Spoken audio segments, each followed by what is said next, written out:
الحمد لله وكفى والصلاة والسلام على عباده الذين اصطفى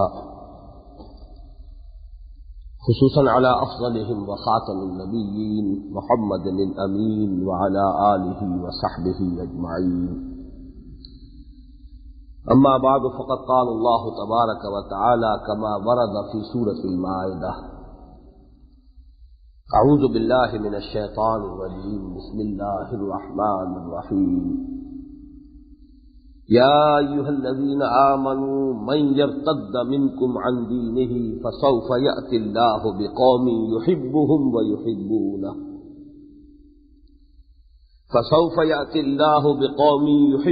ويحبونه أذلة على المؤمنين أعزة على الكافرين يجاهدون في سبيل الله ولا يخافون لومة لائم ذلك فضل الله يؤتيه من يشاء والله واسع عليم. انما وليكم الله ورسوله والذين آمنوا الذين يقيمون الصلاة ويؤتون الزكاة وهم راكعون ومن يتول الله ورسوله والذين آمنوا فإن حزب الله هم الغالبون. صدق الله العظيم. رب اشرح لي صدري ويسر لي أمري واحلل عقدة من لساني يفقهوا قولي. اللهم ربنا ألهمنا رشدنا وأعذنا من شرور أنفسنا. اللهم أرنا الحق حقا وارزقنا اتباعه وأرنا الباطل باطلا وارزقنا اجتنابه. اللهم وفقنا لما تحب وترضى. اللهم وفقنا أن نجاهد في سبيلك بأموالنا وأنفسنا. اللهم ارزقنا شهادة في سبيلك. آمین یا رب العالمین. آج کے اس خطاب جمعہ کے لیے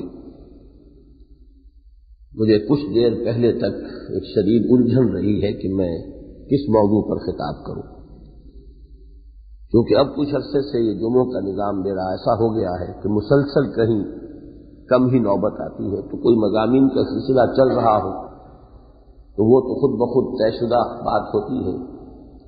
پچھلے جمعے یہ بات ہوئی تھی، اب آج ذرا اس سے آگے بڑھ رہے ہیں. لیکن اس طرح کا معاملہ جو ہوتا ہے اس میں پھر الجھن ہو جاتی ہے، اس لیے کہ ایسی بات کرنے پر طبیعت آمادہ نہیں کہ جس کا نہ کوئی سر ہو نہ پیر ہو، بلکہ یہ کہ اگر واقعتاً کہیں اس کی ضرورت بھی پیش آئے تو محسوس ہوتا ہے کہ اس کی صلاحیت ہی نہیں ہے. بات وہ ہو کہ جو ذہن میں واضح ہو، جو کہنی ہے، جو لوگوں تک پہنچانی ہے. مخاطب کون ہے یہ بھی معین ہونا چاہیے. تو میں آج صبح خاصی الجھن سے دوچار رہا ہوں. میری ان جمعے کی تقریروں کا ایک موضوع امت مسلمہ کی کیفیت، حالات کیا ہیں، ہم کدھر جا رہے ہیں، اس پر بھی میں نے متعدد مرتبہ، بلکہ یوں کہیے کہ بار بار ان موضوعات پر گفتگو کی ہے. پھر یہ کہ خاص طور پر ملت اسلامیہ پاکستان جس سے ہمارا زیادہ گہرا تعلق ہے، براہ راست تعلق ہے. ویسے تو یہ کہ عالمی ملت اسلامیہ ہے، امت محمد ہے صلی اللہ علیہ وسلم، لیکن یہ کہ فی الواقع ہمارا جو قریبی رشتہ ہے وہ تو اس ملت اسلامیہ پاکستان سے ہے. اس کے حالات کیا ہیں، اس کے ضمن میں کیا کرنا چاہیے، کیا مشورے ہیں.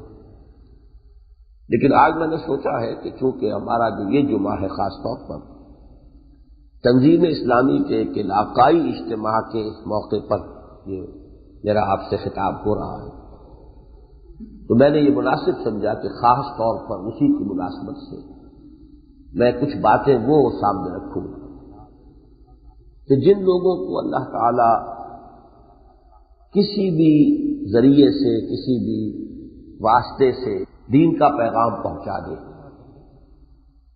اور پھر اس پر اللہ کا یہ فضل بھی ہو جائے کہ اس کا دل اور اس کا دماغ اس پیغام کو قبول کر لے، پھر وہ کچھ آگے بڑھے، کچھ کام کرے، کچھ چلے، پھر کسی وجہ سے ان کی ہمت جواب دینے لگے، تزلزل پیدا ہو جائے، تذبذب پیدا ہو جائے، بڑھوں نہ بڑھوں، چلوں نہ چلوں، یہ اندیشے ہیں، یہ خطرے ہیں، یہ مسائل ہیں.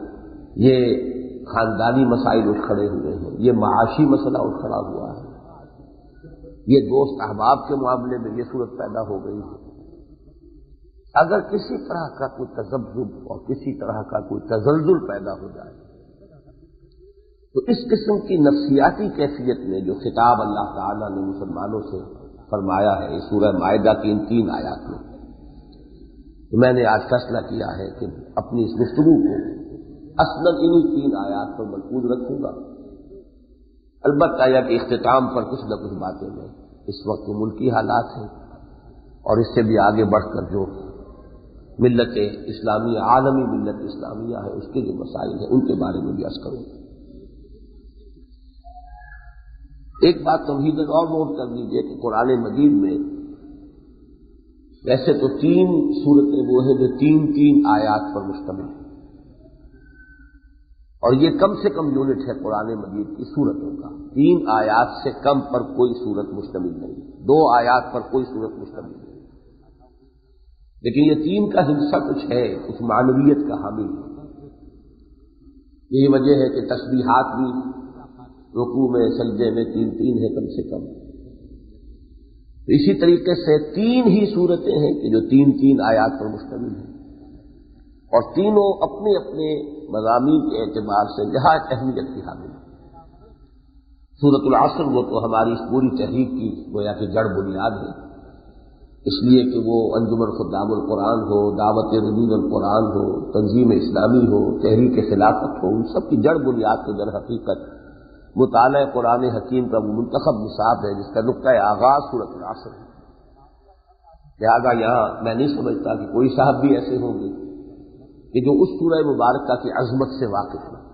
میں اس پر اپنا اس وقت کوئی زیادہ جو وقت جو ہے صرف نہیں کرنا چاہتا۔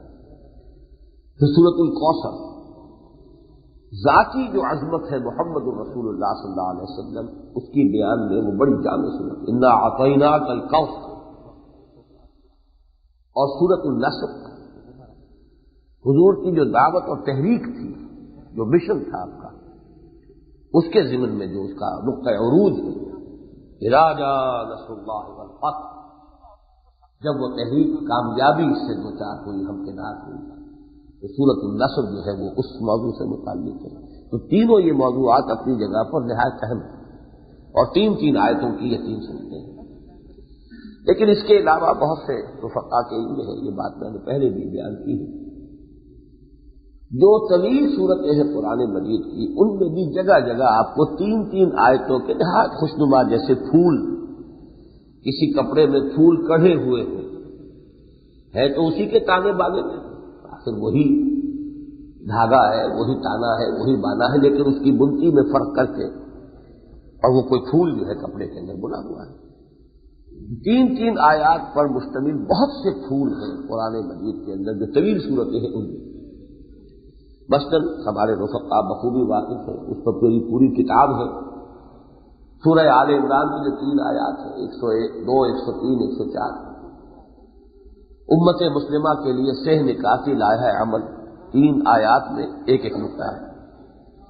پہلی انفرادی شخصیت ہے تقوی، اسلام، فرما برداری، شخص تیار ہو، اشخاص تیار ہو، اشخاص جب تک تیار نہ ہو تو بڑی سی بڑی جمعیت بھی بیکار ہے۔ حضرت موسیٰ علیہ السلام کے ساتھ 6 لاکھ انسان نکلے تھے مصر سے، جسے ایکسوڈس کہا جاتا ہے، خروج کہا جاتا ہے، کتاب الخروج تورات کی اسی کی تفسیر پر۔ لیکن جب جنگ کا مرحلہ آیا اور کہا گیا کہ اب نکلو اللہ کی راہ میں جان ہتھیلی پر رکھ کر، تو سب نے پورا جواب دے دیا، فَاذْهَبْ أَنْتَ وَرَبُّكَ فَقَاتِلَا إِنَّا هَاهُنَا قَاعِدُونَ۔ تو افراد ہی تیار نہ ہو تو جمعیت کیا کرے گی؟ وہ تو خودکشی جمعیت ہے، مودی جمعیت ہے، اس جمعیت کی کوئی حیثیت نہیں۔ جمعیت تو وہ ہے کہ اس کے افراد جو ہے پہلے ہر ایک اینٹ جو ہے اپنی جگہ پر پختہ ہو، پھر انہیں جوڑا جائے، اور جوڑنے والا مسالہ بھی مضبوط ہو، پھر دیوار مضبوط ہوگی، فصیل مضبوط ہوگی۔ تو پہلی آیت انفرادی، یا ایھا الذین آمنوا اتقوا اللہ حق تقاتہ ولا تموتن الا وانتم مسلمون۔ دوسری آیت میں تنظیم آ گئی، جوڑو اپنے آپ کو، جوڑنے کا مسئلہ یہ قرآن ہے، واعتصموا بحبل اللہ جميعا ولا تفرقوا، یہ ہے کہ جو تمہیں جوڑ دے گا، سیمنٹ سبسٹنس، یا سیمنٹنگ سبسٹینس یہ قرآن. اور اس کے بعد جڑ کے کرو گے کیا؟ اس کے بعد پھر تیسری آیت میں وہ مشن آ گیا. آخر ہر تنظیم کا، ہر جماعت کا، ہر جمعیت کا کوئی نہ کوئی آخر مشن ہے، ہدف ہے. تنظیم برائے تنظیم تو مطلوب نہیں ہے. جیسے آپ کہتے ہیں ادب برائے ادب اور شاعری برائے شاعری، ادب برائے زندگی ہونا چاہیے، ادب برائے مقصد ہونا چاہیے. تو تنظیم برائے تنظیم کیا معنی دار ہے؟ تنظیم، جماعت، جمعیت کسی مقصد کے لیے، مقصد تیسری آیت میں اس میں فرما دیا گیا وَلْتَكُن مِّنكُمْ أُمَّةٌ يَدْعُونَ إِلَى الْخَيْرِ وَيَأْمُرُونَ بِالْمَعْرُوفِ وَيَنْهَوْنَ عَنِ الْمُنكَرِ وَأُولَٰئِكَ هُمُ الْمُفْلِحُونَ. تو تین آیتیں یہ نہایت عظیم آیتیں آ گئی ہے سورہ آل عمران کے اندر، جو اس کا ایک بہاؤ ہے مضمون کا، اسی میں اسی تانے بانے میں ایک پھول ہے جو بہت خوبصورت ہے اللہ تعالیٰ نے بن دیا. اسی طرح کی تین آیات اب ہماری تحریک خلافت کے لیے بنیاد بن گئی ہے. یہ سورہ نور کی آیات ہے 54، 55، 56. اول و آخر اطاعت رسول، اس لیے کہ اطاعت رسول ہی پر جمعیت جو ہے صحابہ کی اس کا دار و مدار تھا. اپنی ذات میں کوئی شخص کتنا ہی متقی تھا، اطاعت رسول میں کوئی کمی تھی تو جمعیت کے لیے تو بیکار ہے. اصل میں تو اطاعت رسول ہے کہ جس کی بنا پر اس جمعیت کی طاقت تھی، اس کے اندر جو بھی اتحاد تھا، جو مقصد کی یگانگت تھی، جو حکم ملا فسمع ہوا تھی. درمیان میں وہ آیت استخلاف وعد اللہ الذین آمنوا منکم وعملوا الصالحات لیستخلفنہم فی الارض کما استخلف الذین من قبلہم. آیتیں وہاں بھی تین ہی ہیں اور بھی متعدد مواقع میں اس وقت اس پر زیادہ وقت نہیں لگا رہا. اسی طرح کی تین آیتیں بھی ہیں نہایت عظیم. اور جیسا کہ میں نے عرض کیا ہے کہ ان میں کون مخاطب ہے، اس میں نوٹ کر دیجئے کہ اگر کہ لفظ ہے شروع کا یا ایھا الذین آمنوا، اہل ایمان، لیکن یہ لفظ جو ہے یہ بہت سے لوگوں کے لیے حجاب سا بن جاتا ہے، بات سمجھ نہیں پاتے، اس لیے کہ یہ لفظ جو ہے یہ خطاب کا صیغہ مشترک ہے. مومنین صادقین سے بات ہو رہی ہوگی تب بھی یا ایھا الذین آمنوا، منافقوں سے بات ہو رہی ہے تب بھی یا ایھا الذین آمنوا. اس لیے کہ پورے قرآن میں یا ایھا الذین نافقوا کہیں آیا ہی نہیں. منافقین بھی مسلمان تھے. اب منافق سے لے کر مومن صادق تک یہ تو بڑا فاصلہ ہے. عشق تاب صبوری 1000%، کہاں منافق کہاں مومن صادق، بیچ میں ضعیف بھی ہیں، کمزور بھی ہیں. وآخرون خلقوا عملا صالحا وآخر سیئا، ایسے لوگ بھی تو ہوتے ہیں کچھ خلق ملت کر لیتے ہیں، نیکی بھی ہے وہ برائی بھی ہے. ان سب سے قرآن خطاب کرتا ہے یا ایھا الذین آمنوا. لیکن یہ دیکھنا پڑتا ہے کہ یہاں اصل میں مخاطب کون ہے. جب تک یہ آپ معین نہ کر لیں، جیسے کہ میں نے ابتدا میں تمہیدی طور پر عرض کیا تھا کہ ہر خطاب کے مؤثر ہونے کے لیے اور مفید ہونے کے لیے ضروری ہے کہ خطیب معین کرے میرا مخاطب سب کون ہے. اسی لیے کسی کالج میں کسی کلاس میں خطاب کرنا بہت آسان ہوتا ہے. اس طرح کے اجتماعات میں خطاب بہت مشکل ہوتا ہے. وہاں آپ کو معلوم ہے ایک سطح کے لوگ ہیں، فرق تو ہوتا ہے، اونچ نیچ، کوئی ذہین ہے کوئی غبی ہے، لیکن یہ کسی نہ کسی اعتبار سے تو ایک سطح کے. یہ 9ویں جماعت ہے، یہ 10ویں جماعت ہے، یہ BA کی کلاس ہے، یہ MA کے اسٹوڈنٹس ہیں، تو کچھ نہ کچھ تو ایک لیول معین ہوتا ہے. یہاں تو یہ ہے کہ بزم میں اہل نظر بھی ہے، تماشائی بھی. جمعے میں تو بالکل ان پڑھ آدمی بھی آ جائے گا اور PhDs بھی آئے ہوئے ہوں گے، علماء فضلاء بھی آئے ہوں گے، تو ہر طرح کے لوگ ہوں گے. اب انسان کس کو فوکس کرے، کس کے لیے اور کس کی ذہنی سطح کے حوالے سے اپنی گفتگو کا کی سطح معین کرے، بڑا مشکل ہوتا ہے. اور اس میں کوشش یہ ہونی چاہیے کہ اس قسم کی جو مکسڈ گیدرنگز ہوتی ہے جہاں پہ ہر طرح کے مسلمان، عالم بھی، فاضل بھی، ان پڑھ بھی، بہت متقی بھی اور فاسق بھی، کسی مسلمان کو اللہ لے آتا ہے کھینچ کر. کہیں اس سے پہلے شاید نماز پڑھنے کی اس اتفاق بھی نہ ہو، کسی طرح سے وہ پہنچ گیا ہے، اور ایسا ہوتا ہے. اگر کام کی بات اس وقت اس کے دل میں پڑ گئی ہے، انقلاب آ جائے گا، اس کی زندگی بدل جائے گی. اچانک رات چلتے ہوئے یہ حاصل ہوتے ہیں معاملات. آدمی کا ارادہ بھی نہیں تھا، رات چلتے ہوئے کہیں ایسے ہی رک گیا کوئی بات سننے کے لیے.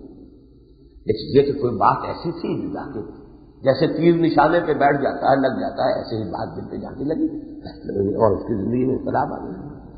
تو کوشش ہونی چاہیے کہ ہر سطح کا آدمی کچھ نہ کچھ حاصل کرے. لیکن بہرحال کرنے کی کوشش آدمی کر سکتا ہے، اس کا یقین کے ساتھ تو اس کا کوئی بھی شخص جو ہے اپنے بارے میں نہیں گمان کر سکتا کہ میں ایسا کر سکتا ہوں۔ تو اس حوالے سے یہاں سب سے پہلے نوٹ کیجئے کہ یا ایھا الذین آمنوا سے مخاطب ہے کون اصل؟ مخاطب وہ لوگ ہیں کہ جنہوں نے کسی وقتی جذبے سے، لیکن بدنیتی سے نہیں، جذبہ بھی تو آخر خلوص اور نیتی کے ساتھ انسان کے اندر جذبہ پیدا ہوتا ہے، اور جذبہ نہ ہو تو آدمی حرکت کر ہی نہیں سکتا۔ تو خلیل جبران کا بہت ہی حکیمانہ جملہ ہے یہ، عقل سے روشنی حاصل کرو، جذبے کے تحت حرکت کرو۔ عقل آگے نہیں بڑھنے دیتی آدمی کو، عقل کے تو معنی ہے باندھنے والی شے، روکنے والی شے۔ بے خطر کود پڑا آتش نمرود میں عشق، عقل ہے محو تماشائے لبے بام، ابھی عقل تو وہاں بیٹھی ہے، کودوں کہ نہ کودوں، لیکن یہ کہ عشق جو ہے وہ کہتا کودو، اس لیے کہ سوچ سکتے تھے نا، معاذ اللہ یہ حضرت ابراہیم کے لیے تو ہم نہیں سوچ سکتے، کوئی اور آدمی ہو تو وہ سوچ سکتا تھا کہ بھائی میں خواہ یہاں پہ آگ میں کود کے اپنی جان ختم کر لوں، اس سے اس وقت تھوڑا سا کمپرومائز کر لو بادشاہ کے ساتھ، مان لو کہ چلو تم بھی ٹھیک ہی کہہ رہے ہو، تاکہ زندگی تو بچے گی تو آئندہ تو لوگوں کو تبلیغ کر سکوں گا، یہ ہوتا ہے نا۔ تو عقل تو یہ راستہ سکھائے گی، کیوں خواہ اپنی زندگی ختم کرنا، تمہارا مشن بھی ختم ہو جائے گا تمہاری زندگی کے ساتھ، ٹکرا رہے ہو خواہ اور آگ میں کود رہے ہو۔ لیکن یہ کہ وہ جذبہ، عشق سے مراد جو جذبہ ہے، اور عقل کے معنی جو ہے باندھنے والی شے، لہذا یہ جو عرب اپنے سر پر یہ کوئی سنہری کوئی سیاسی ایک رسی سی باندھے رکھتے ہیں، یہ قال کہلاتا ہے، اور یہ اصل میں کیا ہے، یہ ان کی بدویانہ حضارت جو تھی، ان کی جو بدویانہ تہذیب و تمدن کی علامت ہے کہ بدو جو ہوتا تھا اس کی سب سے بڑی متاع اونٹ، سواری بھی وہی، اس کا کھاجا بھی وہی، اسی کا گوشت، اسی کا دودھ، اسی کی کھالوں سے اپنے خیمے بنا، اس کی زندگی جو ہے جیسے ایک زمانے میں جو جانگلی علاقہ کہلاتا ہے پنجاب کا، ان کی زندگی بھینس کے گرد گھومتی ہے، دریاؤں کے دونوں طرف جو بھی جنگل ہیں ان میں بھینسیں پالی ہوئی ہیں، دودھ انہی کا پی رہے ہیں، انہی کا مکھن ہے، اسی مکھن سے سر کے اوپر مالش ہو رہی ہے، اسی کی جو لسی ہے اس سے نہا رہے ہیں، پھر وہ بوڑھی ہو گئی اسی کو کاٹ کے پکا لیا ہے، وہ ان کا وہ ساری زندگی جو ہے وہ ایک مج کلچر ہے وہاں کا، جسے میں کہا کرتا ہوں، وہ ایک کلچر تھا، وہ سارا کا سارا بھینس کے گرد۔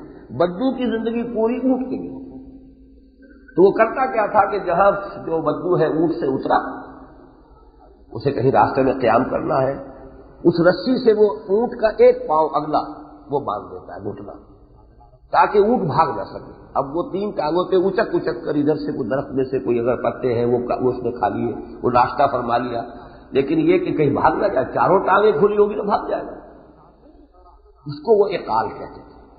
اب جب آگے چلنے لگا اس نے وہ رسی وہاں سے اونٹ کے گھٹنے پر سے کھولی، اپنے سر پہ باندھ لی۔ یہ اقال ہے، جو بڑے سنہری جو ہیں ان کے بادشاہ جو ہے ملک عبدالعزیز کے سر پر وہ سنہرا تاج جو آپ کو نظر آتا ہے، تو اصل میں اس کی حقیقت یہ ہے۔ تو بہرحال میں یہ کہہ رہا تھا، کبھی جذبے میں کوئی شخص ایک قدم اٹھاتا ہے، بات واضح ہو گئی ہے، ایمان کا تقاضا یہ، ایمان تو مجھ سے یہ چاہتا ہے کہ اسلام کی سربلندی کے لیے تن من دھن لگا، یہ بات اگر واضح ہو جائے، یہ بات واضح ہو گئی کہ ہمارا دین صرف نماز روزے کا دین نہیں ہے، نماز روزہ تو خود ایک ذریعہ ہے تاکہ آپ میں روحانی قوت پیدا ہو، یہ روحانی قوت خرچ کہاں ہوگی جا کر، قوت ہی پیدا کرتے رہنا۔ آپ پاور جنریٹ کر رہے ہو تو ظاہر بات ہے جنریٹ کرنا کوئی مقصد نہیں ہے، اس کا کوئی صرف بھی تو ہونا چاہیے نا، وہ آپ کو کہاں خرچ کرنے کا، یہی وجہ ہے جو لوگوں کو معلوم نہیں۔ وَاسْتَعِینُوا بِالصَّبْرِ وَالصَّلَاةِ، نماز سے مدد لو، مدد تو کسی مقصد کے لیے دی جاتی ہے۔ نماز کی نفس یقیناً اس معنی میں کہ وہ فرض ہے، رکن اسلام ہے، بلکہ رکن رکین ہے، عماد الدین ہے، یہ اپنی جگہ پر ہے، بلکہ روحانی اعتبار سے معراج المومنین ہے، یہ ساری چیزیں اپنی جگہ پر ہیں۔ لیکن نماز ہو، روزہ ہو، ابھی رمضان آ رہا ہے آپ کے ہاں، یکم شعبان آج ہو گئی ہے، تو رمضان کو کس لیے ہے روزہ؟ روزہ کی نفس ہی مقصود نہیں ہے۔ کتب علیکم الصیام کما کتب علی الذین من قبلکم لعلکم تتقون، اب جس نے پلک جھپکنے جتنی مدت بھی معصیت میں بسر نہیں کی، اس کے تقویٰ کا آپ کیا تصور کریں؟ تقویٰ کی معراج ہو گئی نا، اس سے بلند منزل کیا ہوگی؟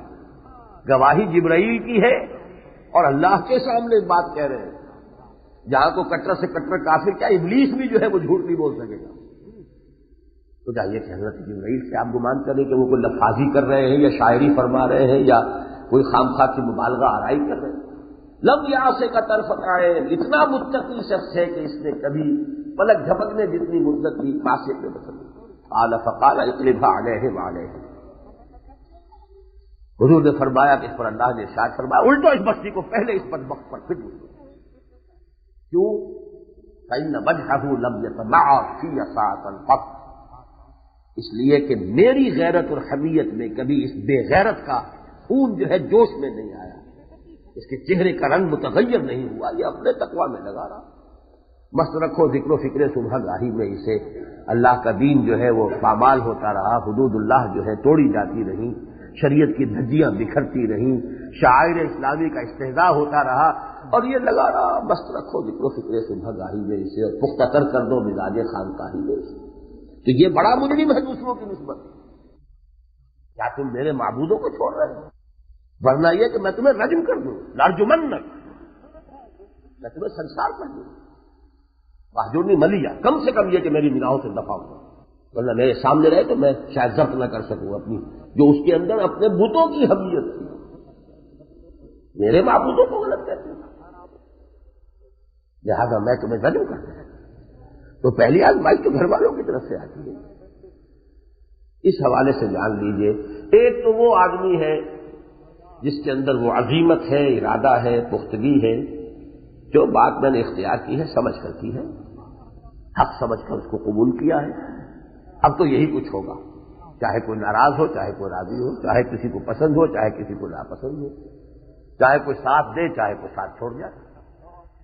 تو وہ لوگ تو بہرحال بہت مبارک لوگ، اور ایسے باہمت لوگ قلیل ہوتے، قلیلم ما ہم، زیادہ نہیں ہوتے، کم ہوتے۔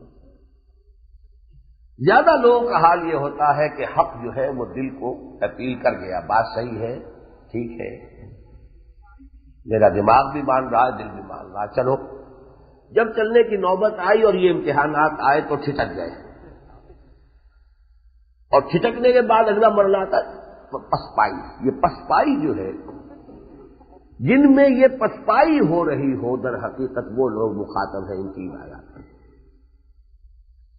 یا ایھا الذین آمنوا من یرتد منکم عن دینہ، اے وہ لوگوں جو ایمان لائے، ایمان کا دعویٰ کیا، ایمان کو قبول کیا، ایمان کو سینے سے لگایا، لیکن اب تم پسپائی کا راستہ اختیار کر رہے ہو، پیچھے ہٹ رہے ہو، ایک ایک قدم پیچھے ہٹنا، وہ ہے جو اصل مخاطب ہے۔ یہاں جو لفظ آ گیا ہے وہ چونکہ ارتداد کا لفظ ہے۔ ارتداد ایک ہمارے ذہنوں میں تصور بیٹھا ہوا صرف ایک ارتداد، وہ قانونی ارتداد ہے، کوئی مسلمان ہندو ہو گیا مرتد ہو گیا، مسلمان عیسائی ہو گیا مرتد ہو گیا، مسلمان قادیانی ہو گیا مرتد ہو گیا، صحیح ہے یہ، لیکن آپ کے علم میں ہونا چاہیے کہ اسلام کی یہ ساری بنیادی اصطلاحات ہیں، ان کے دو دو پہلو ہیں۔ ایمان ایک قانونی ہے، ایک حقیقی ہے۔ قانونی ایمان تو اقرار باللسان سے پورا ہو گیا، اشہد ان لا الہ الا اللہ واشہد ان محمد رسول اللہ۔ ایک ایمان حقیقی ہے جب دل میں یقین پیدا ہو، تصدیق بالقلب۔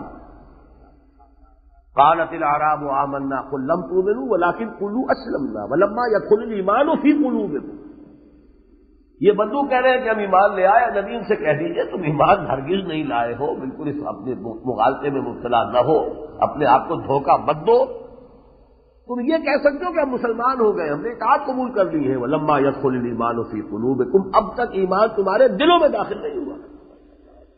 تو دو ایمان ہو گئے کہ نہیں ہو گئے؟ ایک قانونی ایمان، ایک حقیقی ایمان۔ اسی لیے سورہ نساء میں فرمایا یا ایھا الذین آمنوا آمنوا باللہ ورسولہ والکتاب الذی نزل علی رسولہ، اے ایمان والو ایمان لاؤ اللہ پر اور اس کے رسول۔ کیا معنی؟ دو ایمان ہے نا، ایک ایمان قانونی، ایک ایمان حقیقی۔ اس طرح کفر بھی دو ہے، ایک کفر ہے حقیقی اور ایک کفر ہے قانونی۔ کفر حقیقی تو ناشکر پن کو بھی قرآن کفر کہتا ہے، لئن شکرتم لازیدنکم ولئن کفرتم ان عذابی لشدید۔ تم میری نعمتوں کا احسان مانو گے، حق ادا کرو گے، میں اور دوں گا، کفران نعمت کرو گے تو میں تمہارے پھر میری سزا بھی بڑی سخت۔ اسی طرح کفر کا ایک مفہوم وہ بھی ہے، من ترک الصلاۃ متعمدا فقد کفر، جان بوجھ کر نماز چھوڑ دی کافر ہو گیا۔ لیکن آپ کو معلوم ہے امام ابو حنیفہ رحمۃ اللہ علیہ کے نزدیک، اور یہ تفقہ سے دین ہے کہ منکر صلاۃ تو کافر ہو جائے گا، تارک صلاۃ کافر نہیں ہے، فاسق ہے، فاجر کافر نہیں ہے، قانونی کفر نہیں ہوگا، مرتد شمار نہیں ہوگا۔ مرتد کی سزا قتل ہے، اور تارک صلاۃ جو ہے اس کی سزا، اس کو قید کرو، اس کو کوڑے لگاؤ، جو چاہو کرو، مختلف ائمہ کے نزدیک مختلف اس کی سزائیں ہیں۔ یہ بھی ہے کہ اسے قید کرو یہاں تک کہ وہ توبہ کرے اور عزم کرے، ارادہ کرے، پختہ وعدہ کرے کہ اب نماز میں پابندی سے پڑھوں گا تب چھوڑوں۔ لیکن مرتد وہ نہیں، مرتد کی سزا تو قتل ہے۔ تو جیسے ایمان دو ہے، ایمان حقیقی، ایمان قانونی، اسی طرح کفر بھی دو ہے، کفر قانونی، کفر حقیقی۔ اس کفر حقیقی کے ضمن میں تو میں ایک بات بہت عرصہ ہوا پھر یاد آئی ہے آج۔ ایک بزرگ ہوتے تھے سلسلہ نقشبندیہ کے، دیپال پور ایک جگہ ہے ضلع ساہیوال میں، شاید اب وہ ضلع اوکاڑا میں ہو گئی، یہ جب تو ضلع فوک کے حساب سے بن رہے ہیں۔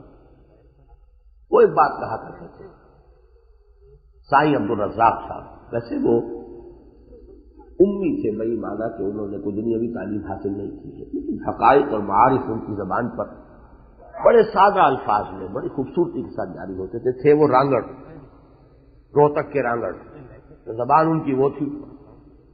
وہ کہا کرتے تھے جو دم غافل سو دم کافر، انسان کا جو سانس غفلت میں نکلا ہے وہ کفر میں نکلا ہے۔ اب کفر کی اور اسلام کی اور ایمان کی ایک ڈیفینیشن یہ وہ صحیح ہے، یہ تو درک ہے۔ اسی طریقے سے نوٹ کر لیجیے، اسی طرح بلکہ اور سمجھ لیجیے،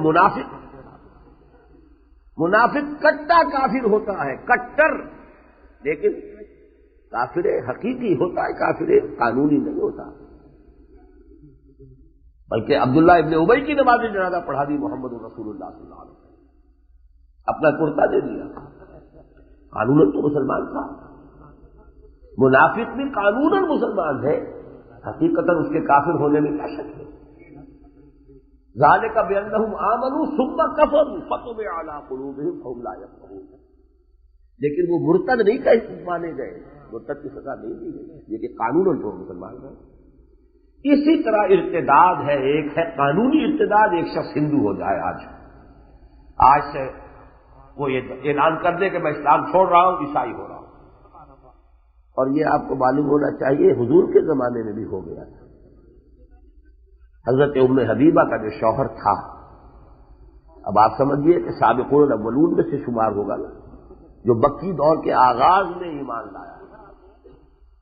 اس وقت کوئی اور ٹیمپٹیشن تو تھی نہیں، حضور کے پاس حکومت نہیں تھی، کوئی قوت نہیں تھی، کوئی دولت نہیں تھی کہ اس کے لالچ میں وہ ایمان لایا، تو ایمان تو لایا خود اس سے، لیکن یہ کہ ایک کمزوری ایسی تھی، شراب کا نشہ، اور شراب حرام بھی نہیں تھی اس وقت، تو حرام نہیں تھی، لیکن اتنی گھٹی میں پڑی ہوئی تھی شراب۔ ہجرت کر کے گیا ہے حبشہ، حضرت ام حبیبہ اس کی زوجہ کی حیثیت سے اس کے ساتھ گئی ہے، وہاں جا کر مرتد ہو گیا، عیسائی ہو گیا۔ وہ شراب نوشی کی عادت کے اندر وہاں کے لوگوں کے اندر ایسا گلا ملا، عیسائی ہو گیا، مرتد ہو گیا۔ اسی لیے تو حضرت ام حبیبہ جو ہے اب وہ بغیر شوہر کے رہ گئی، اس لیے کہ مرتد ہو گیا شوہر، نکاح ختم ہو گیا۔ تو چونکہ ابو سفیان کی بیٹی تھی، قریش کے سردار کی بیٹی، لہذا حضور نے پیغام مدینے سے بھجوایا ہے، اور غائبانہ نکاح ہوا ہے حضور کا حضرت ام حبیبہ کے ساتھ۔ حضور مدینے میں ہے، ام حبیبہ حبشہ میں ہے، اور نجاشی نے مہر ادا کیا ہے حضور کی طرف سے، اور پھر انہیں روانہ کیا ہے، پھر وہ مدینے پہنچے۔ تو یہ جان لیجئے کہ یہ شکلیں ہو جاتی ہیں، حوادث ہو جاتے ہیں۔ تو وہ لوگ کہ جو قانوناً مسلمان ہیں اور لیکن اس ذمہ داری سے اب پیچھے ہٹے، پسپائی، وہ ہے جو یہاں مخاطب ہے۔ یہاں مرتدین قانونی نہیں ہے مخاطب، مرتدین معنوی، وہ ایمان کے اندر رہتے ہوئے کسی جمعیت یا جماعت میں شریک رہتے ہوئے وہ پیچھے ہٹتے ہیں ذمہ داریوں سے، فرائض کی ادائیگی سے، ڈسپلن کی پابندی سے، یہ مالی ایثار اور قربانی سے پیچھے ہٹنا شروع کرتے ہیں۔ ان کو خطاب کیا گیا یا ایھا الذین آمنوا من یرتد منکم عن دینہ فسوف یأتی اللہ بقوم، اے اہل ایمان، اے ایمان کے دعوے دارو، تم میں سے جو شخص بھی پسپائی کی راہ اختیار کرے گا دین سے، تو وہ جان لے کہ اللہ تعالیٰ اس کی جگہ ایسی قوم کو لا سکتا ہے، لے آئے گا۔ یعنی یہ نہ سمجھو کہ تمہارے ہی اٹھائے یہ تمبو اٹھا ہوا ہے اور یہ شامیانہ گر جائے گا تم اگر یہاں سے ہٹ گئے، یہ بھی تمہارا کوئی تکبر ہو سکتا ہے۔ تم ہٹ جاؤ گے اللہ اس کو لے آئے گا، ان تتولوا یستبدل قوما غیرکم، تم پیٹ دکھا دو گے، روگردانی کرو گے، اللہ تمہیں ہٹائے گا، کسی اور کو لے آئے گا۔ تو اللہ لے آئے گا کچھ اور لوگوں کو، ایک اور قوم کو۔ اب وہ جو قوم ہے جسے اللہ لے آئے گا اس کے کچھ اوصاف یہاں بیان ہوئے، اور یہ ہے اصل مضمون کہ ہمیں اپنا جائزہ لینا چاہیے کہ وہ اوصاف ہمارے اندر ہے یا نہیں، اس لیے کہ یہ ان کے اوصاف ہے کہ جن کو اللہ تعالیٰ فرما رہا ہے ہم پھر اپنے ایسے بندوں کو لے آئیں گے جن میں یہ صفات ہوگی، اور یہ در حقیقت آئینہ دکھایا جا رہا ہے، تمہارے اندر یہ صفات نہیں ہے، اسی لیے تم محروم ہو رہے ہو، اسی لیے پسپائی اختیار کر رہے ہو، تم سے ان چیزوں میں کوتاہی ہوئی ہے، یہی وجہ ہے کہ تم آگے نہیں بڑھ سکے، تاکہ دوسرے لوگ، آپ کو معلوم ہے کہ ٹی وی ابھی کسی کو انفیکشن ہوئی ہی ہے، فرسٹ اسٹیج میں ہے، کوئی سیکنڈ میں پہنچ گیا تھا، کوئی تھرڈ میں پہنچ گیا، تھرڈ والا تو لا علاج سمجھا جاتا تھا، لیکن یہ کہ متنبع ہو جائے وہ جو پہلی اسٹیج میں ہے کہ کہیں ان میں سے کوئی شے ہمارے اندر تو نہیں ہے، مبادا ہمارا حشر بھی وہی ہو جائے جو ان لوگوں کا ہوا ہے کہ جن سے یہاں خطاب کیا جا رہا ہے۔ تو یہ در حقیقت اس کی جامعیت ہے ان آیات کی۔ اب دیکھیے وہ اوصاف کیا ہے، اور عجیب ترتیب ہے یہاں پر، پہلی آیت میں 3 اوصاف کا ذکر ہے۔ پہلا وصف کیا ہے؟ فسوف یأتی اللہ بقوم یحبہم ویحبونہ، اللہ لے آئے گا ایسے لوگوں کو جن سے وہ محبت کرے گا اور وہ اس سے محبت کرے گا۔ اصل میں یہ ہے جس کو کریکس آف دی میٹر کہتے ہیں، ایسنس، دین کا ایسنس کیا ہے، اس کا اصل جوہر کیا ہے۔ وہ جو ہمارے ہاں خطبات میں جمعے میں خاص طور پر یہ الفاظ بعض خطبات جو ہے بیان کرتے ہیں، الا لا ایمان لمن لا محبت له، الا لا ایمان لمن لا محبت له، اس کے دل میں محبت نہیں ہے، اس کی محبت اللہ کی محبت، اس کے رسول کی محبت، اس کے دین کی محبت، اللہ کی راہ میں جہاد کرنے کی محبت۔ ایک ہے مارے باندھے کو کوئی کام کرنا، کیا کریں جی اب مصیبت پڑ گئی ہے، گلے میں پڑا ڈھول بجانا ہی پڑے گا۔ ایک یہ کہ محبت کے جذبے سے سرشار ہو کر کوئی کام کرے، تو یہ محبت جو ہے جیسے کہ سورہ بقرہ میں فرمایا والذین آمنوا اشد حبا للہ، جو حقیقت میں صاحب ایمان ہے وہ شدید ترین اللہ کی محبت میں سب سے بڑھ کر محبت کرتے ہیں اللہ۔ اسی کی شرح ہے وہ آیت سورہ توبہ کی آیت نمبر 24، قل ان کان آباؤکم وابناؤکم وإخوانكم وأزواجكم وعشيرتكم وأموال اقترفتموها وتجارة تخشون كسادها ومساكن ترضونها أحب إليكم من الله ورسوله وجهاد في سبيله فتربصوا حتى يأتي الله بأمره۔ اے نبی ان سے کہہ دیجیے اگر تمہیں اپنے بیٹے، اپنے باپ، اپنے بھائی، اپنی بیویاں، رشتہ دار اور اپنے مال جو تم نے بڑی محنت سے کمائے ہیں اور جمع کیے ہیں، اور اپنے کاروبار جو بڑی محنت سے جمائے ہیں اور ان کے اندر اب کساد کا تمہیں اندیشہ رہتا ہے، اور اپنی بلڈنگیں جو بڑے چاؤ سے اور بڑے ہی ارمانوں سے بنائی ہیں، سجائی ہیں، فرنش کی ہیں، ڈیکوریٹ کی ہیں، اگر یہ چیزیں سب 8 چیزیں گنوا کر یہ محبوب تر ہیں اللہ سے اور اس کے رسول سے اور اللہ کی راہ میں جہاد سے، تو دفع ہو جاؤ، انتظار کرو وہاں بیٹھ جاؤ، فتربصوا حتی یأتی اللہ بأمرہ، یہاں تک کہ اللہ اپنا فیصلہ سنا دے، واللہ لا یہدی القوم الفاسقین، اللہ ایسے فاسقوں کو ہدایت دیتا ہی نہیں۔ یہ تو مطلوب التوفیق ہے، ان سے توفیق سلب ہو جاتی ہے۔ تو کانٹے کی بات تو یہ کہ ہر شخص بول لے کہ کس سے ایسے محبت جاتا ہے، لیکن یہاں ایک عجیب نکتہ ہے، یعنی مجھ پر اگر یہ بات چھوڑ دی جاتی، ویسے تو اللہ کا کلام ہے، ظاہر بات ہے، یہ بات کہنے کا انداز ہے، اس میں کسی اور مفہوم کو نہ لے لیجیے، اگر مجھ پر یہ بات چھوڑ دی جاتی تو میں کہتا یحبونہ و یحبہ، اللہ لے آئے گا ایسی قوم کو جو اللہ سے محبت کریں گے اور اللہ ان سے محبت کرے گا۔ اس لیے یہاں تو لوگوں کے وصف بیان ہو رہے ہیں نا، تو لوگوں کے وصف میں تو آنا چاہیے کہ وہ اللہ سے محبت کرتے ہیں، اس کے نتیجے میں اللہ ان سے محبت کرتا ہے، ہونا تو یہ چاہیے۔ مجھے تو ایک واقعہ بڑا پیارا یاد آ گیا، غالباً حضرت جعفر صادق رحمۃ اللہ علیہ کا یہ واقعہ ہے۔ امام ابو حنیفہ رحمۃ اللہ علیہ معاصرین ہے یہ، امام ابو حنیفہ کے علم میں یہ آیا کہ جعفر صادق رحمۃ اللہ علیہ مجھ سے ناراض ہیں، میرے بعض فتاوا پر انہیں بڑا التباس ہے اور وہ اپنی رائے کو حضور کی حدیث پر جو ہے فائق رکھتے ہیں، میرے بارے میں یہ انہیں خبریں ملی، حاضر ہوئے، انہوں نے صاحب کہا کہ ہاں مجھے بہت گلا ہے، بہت شکوہ ہے، تم اپنی رائے کو فائق رکھتے ہو میرے نانا کی حدیث سے، کیونکہ جعفر صادق کس کے بیٹے ہیں؟ محمد باقر کے، وہ کس کے بیٹے ہیں؟ زین العابدین کے، زین العابدین کس کے بیٹے ہیں؟ حضرت حسین کے، حسین کس کے بیٹے ہیں؟ حضرت علی کے، حضرت حسین کے نانا محمد صلی اللہ علیہ وسلم، تو ہمارے نانا، ہم نے سنا ہے کہ تم اپنی رائے کو ہمارے نانا کی رائے سے فائق کرتے ہو، ان کا معاذ اللہ۔ پھر انہوں نے کچھ مثالیں دی، اگر میری رائے پر معاملہ چھوڑ دیا جاتا تو میں مسح جو ہے، اگر کسی نے خف پہنے ہوئے ہوں، جرابے نہیں، کیا کہتے ہیں ان کو، موزے، تو موزے پر جو مسح ہے اگر مجھ پر چھوڑا جاتا تو میں تو تلوے کا مسح کرواتا، لیکن چونکہ حدیث میں ہے کہ اوپر سے مسح کیا جائے گا، میں اس کو مانتا ہوں، عقل میری یہ کہتی ہے کہ تلوے کا ہونا چاہیے۔ اسی طریقے سے اگر میری عقل پر، میں اپنی عقل پر عمل کرتا تو عورتوں سے جو ان کے ایام ہوتے ہیں ان میں جو نمازیں چھوٹ جاتی ہیں ان کی قضا کرواتا، اس لیے کہ نماز اہم تر ہے روزے سے، لیکن آپ کو معلوم ہے کہ ایام میں روزے چھوٹ جائیں گے تو قضا ہے، نماز چھوٹ گئی ہے قضا نہیں ہے۔ تو دین تو اصل میں نقل پر مبنی ہے، جو شے منقول ہے محمد سے صلی اللہ علیہ وسلم۔ یہ دوسری بات ہے کہ کوئی شخص اس کے بارے میں سوچے کہ یہ شے جو آپ کی طرف نسبت دی جا رہی ہے یہ نسبت صحیح بھی ہے کہ نہیں، حضور نے ایسا فرمایا ہے کہ نہیں، یہ بات اور ہے، لیکن عقل کو آپ فائل کر دیں گے تو گویا کہ ایک طرح سے نبوت کا انکار ہے۔ نبوت تو بالا تر ہے عقل سے، اگر عقل ہی کافی ہوتی تو نبوت کی ضرورت کیا تھی؟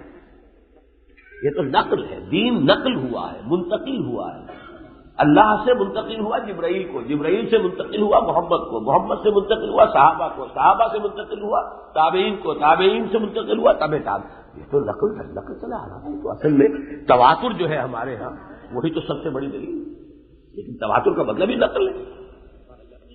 لیکن یہاں مجھے کیوں واقعہ یاد آ گیا کہ اگر میری ترتیب ہوتی تو میں کہتا یحبونہ و یحبہم، یہاں عجیب ہے، یحبہم و یحبہم، اللہ ایسے لوگوں کو لے آئے گا جن سے وہ محبت کرے گا اور وہ اس سے محبت کریں گے۔ اس میں ایک عجیب نکتہ ہے، فارسی کا ایک بڑا پیارا شعر ہے، داد او را قابلیت شرط نیست بلکہ شرط قابلیت داد اوست۔ اللہ تعالی کی عطا کے لیے، اللہ تعالی کی دین کے لیے کسی کے اندر قابلیت کا ہونا شرط نہیں ہے کہ قابلیت ہی آپ میں ہو تو اللہ آپ کو دے گا۔ داد او را قابلیت شرط نیست بلکہ شرط قابلیت داد اوست، قابلیت کی شرط یہ ہے کہ اس کی طرف سے کوئی عطا ہو تو قابلیت پیدا ہوتی، قابلیت کی بنیاد پر اللہ تعالیٰ کے ہاں سے عطا نہیں ہوتا بلکہ قابلیت اس کی عطا سے حاصل ہوتی ہے۔ معلوم ہوا کہ کسی کو توفیق ملتی ہے تو خود اللہ کی محبت کی وجہ سے ملتی ہے۔ یہ اتنا اگر کوئی انسان اس کو اپنے اوپر طاری کرے، وہ جیسا وہ اپنی خودی پہچان ہو، غافل انسان یا وہ غافل افغان، اگر کسی کو کسی خیر کی توفیق ہوئی ہے اسے سمجھنا چاہیے اللہ مجھ سے محبت کرتا ہے، تب اس نے مجھے یہ توفیق دی۔ اگر یہ احساس ہو جائے گا تو جو رشتہ اب مضبوط ہوگا اللہ کے ساتھ، اسی کو تو ہم بھول جاتے ہیں۔ یہی مرکزی لفظ آیا ہے سورہ حج کی آخری آیت میں، ہو اتباعکم، یہ نصیب پر فخر کرو، اللہ نے تمہیں چن لیا ہے۔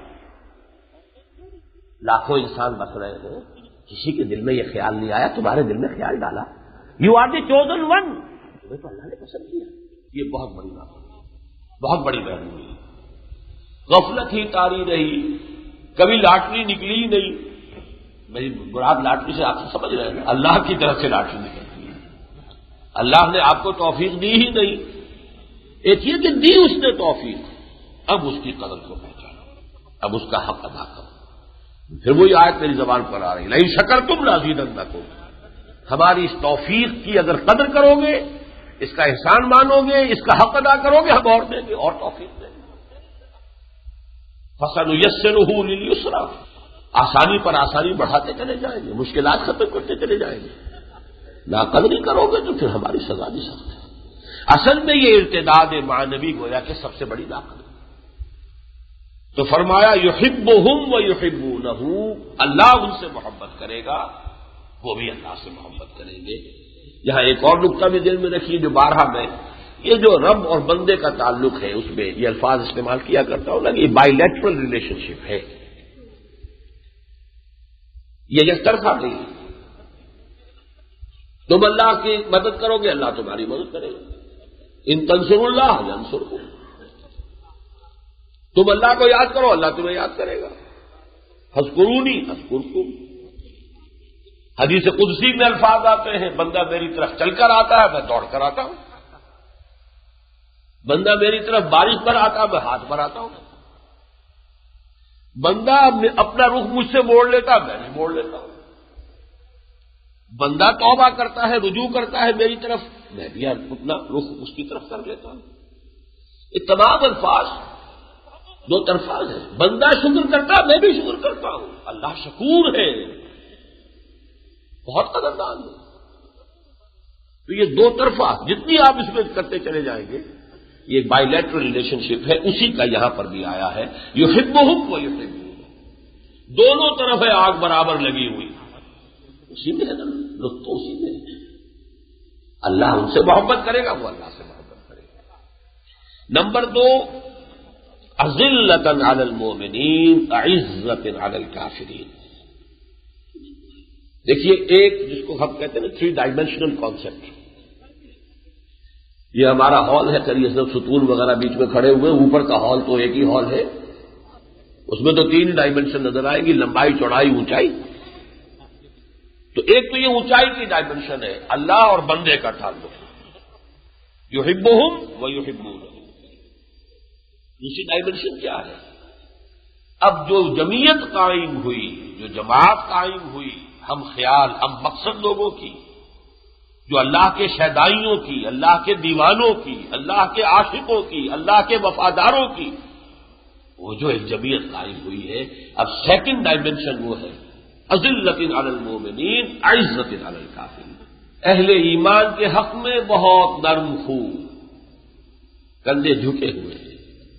یہاں تو حضور کو حکم دیا گیا وَخْفِضْ جَنَاحَكَ لِلْمُؤْمِنِينَ، کہا حضور کا مقام و مرتبہ، اور اہل ایمان امتی، اے نبی اپنے شانے جھکا کر رکھیے شفقت کے ساتھ۔ وہی لفظ جو آیا ہے کہ اولاد کو والدین کے سامنے وَخْفِضْ لَهُمَا جَنَاحَ الذُّلِّ مِنَ الرَّحْمَةِ، اپنے والدین کے سامنے سیدھا کان کے مت کھڑے ہو، کندھے جھکا کر۔ وہی حضور سے کہا جا رہا ہے اہل ایمان کے سامنے شفقت کے ساتھ، رحمت کے ساتھ، اپنے بازوؤں کو ان کے اوپر، جیسے مرغی جو ہے اپنے پروں کو پھیلا لیتی ہے بچوں کو بلی سے بچانے کے لیے، اپنی جان پر کھیل جائے گی، اپنے بچے کے پاس نہیں آنے دے، یہ ہے گویا کہ اپنے بازوؤں کو پھیلا لینا کسی کے لیے محبت اور شفقت میں۔ تو وہ فرمایا ہے اذلۃ علی المؤمنین، اہل ایمان جو آپ کے ہم مقصد ہیں، ان کا آپ ان کی رفاقت، ان کی معیت، ان کی دوستی، ان کی محبت کی قدر ہے، اس لیے کہ ان میں اگر یہ نہیں ہوگا، تراحم نہیں ہوگا باہم، یہ مضمون جو ہے سورہ فتح کی آخری آیت میں بھی آیا ہے، محمد الرسول اللہ والذین معہ اشداء علی الکفار رحماء بینہم۔ چونکہ دو طرفہ باتیں آ رہی ہیں، تو چونکہ اہل ایمان کے ساتھ، اہل ایمان سے بھی مراد اب یہاں پہ کون اہل ایمان ہے یہ سمجھ لیجیے. ایک تو اہل ایمان ہے کہ جو 130 کروڑ دنیا میں اہل ایمان بستا ہے، وہ اہل ایمان تو ان میں تو مشرکین بھی موجود ہیں، اور ان میں اللہ کے دین کا مذاق اڑانے والے بھی موجود ہیں، اس میں کھلا ملحدین بھی موجود، سبھی ہیں. نہیں، وہ لوگ جنہوں نے پہچان لیا کہ دین یہ ہے، جنہوں نے سمجھ لیا توحید یہ ہے، توحید فی العقیدہ یہ ہے، توحید فی العمل یہ ہے، جنہوں نے پہچان لیا کہ دین کا تقاضا یہ ہے، دین کا فرائض یہ ہے، اور اس میں اب لگ رہے ہیں، کام کر رہے ہیں، وہ اہل.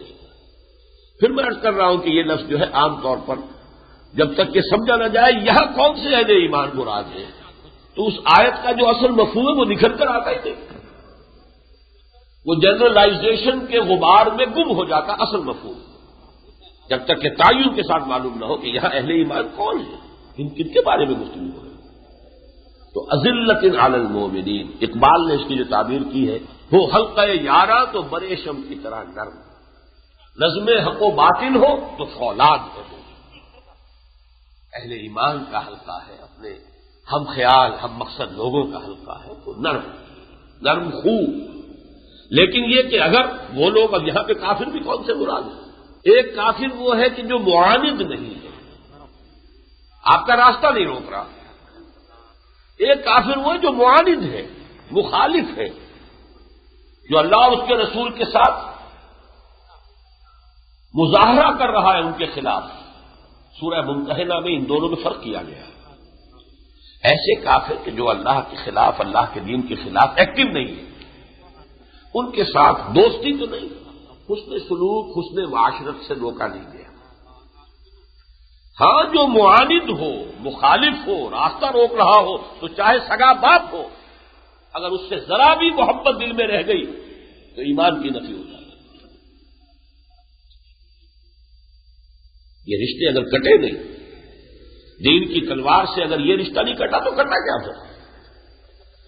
یہی تو بات ہے کہ جو ابو جہل نے جو 4 شیٹ لگائی تھی حضور پر صلی اللہ علیہ وسلم، یعنی یہ نہ سمجھیے کہ یہ سب چیزیں جو ہے بالکل بے بنیاد تھی، ان کی کوئی حیثیت نہیں تھی، ان کا بھی فلسفہ تھا.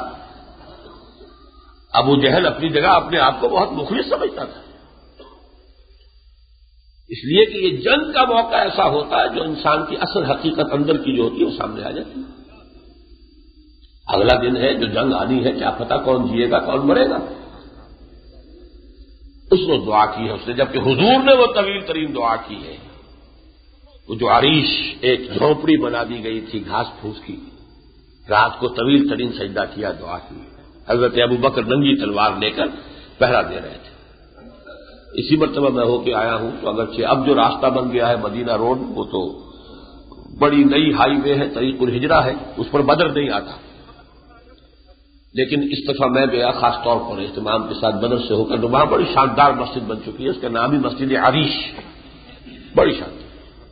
کہ یہاں جھونپڑی تھی محمد رسول اللہ صلی اللہ علیہ وسلم، سامنے کفار کا لشکر تھا، اس کے پیچھے جو ہے وہ مسلمانوں کا لشکر تھا، بیچوں بیچ وہاں پر وہ جھونپڑی بنائی گئی تھی. تو جس وقت حضور یہ دعا کر رہے تھے کہ اے اللہ اگر یہ 313 میری 15 برس کی کمائی جو میں نے میدان میں لا کر ڈال دی ہے، اگر کل یہ ہلاک ہو گئے تو قیامت تک تیرا نام لینے والا کوئی نہیں ہوگا، کیونکہ میں تیرا آخری رسول اور یہ میری 15 برس کی کمائی ہے. اسی وقت ابو جہل بھی دعا کر رہا تھا، اللہم اے اللہ اقطعنا للرحم، وہ شخص جس نے ہمارے رحمی رشتے کاٹ دیے، فأہنہ الغداۃ، تو کل اے اللہ اسے رسوا کر دیجیے. یعنی حضور پر اس کا چارج یہ تھا، اس نے تو ہماری جمعیت منتحل کر دی، بھائی کو بھائی سے کاٹ دیا، اولاد کو والدین سے کاٹ دیا، شوہر کو بیوی سے جدا کر دیا. یہ سب سے بڑا چارج ہے. تو ایمان کی تلوار اگر ان رشتوں کو بھی نہ کاٹے تو کاٹا کیا اس نے پھر؟ سب سے پہلے تو ان رشتوں پر وہ تلوار پڑتی ہے. ہاں اگر معاند نہیں ہے تو چلیے حسن معاشرت کی حد تک کوئی حد نہیں، حسن سلوک بھی کر سکتے ہیں، یہ سورہ ممتحنہ میں تفصیل سے آئے. لیکن جو معاند ہو گیا، مخالف ہو گیا، جو اللہ کے دین کے راستے میں مزاحم ہو رہا ہے، اس کے ساتھ اگر کہیں دلی محبت کا کوئی رشتہ باقی رہ گیا تو پھر ایمان کی نہیں.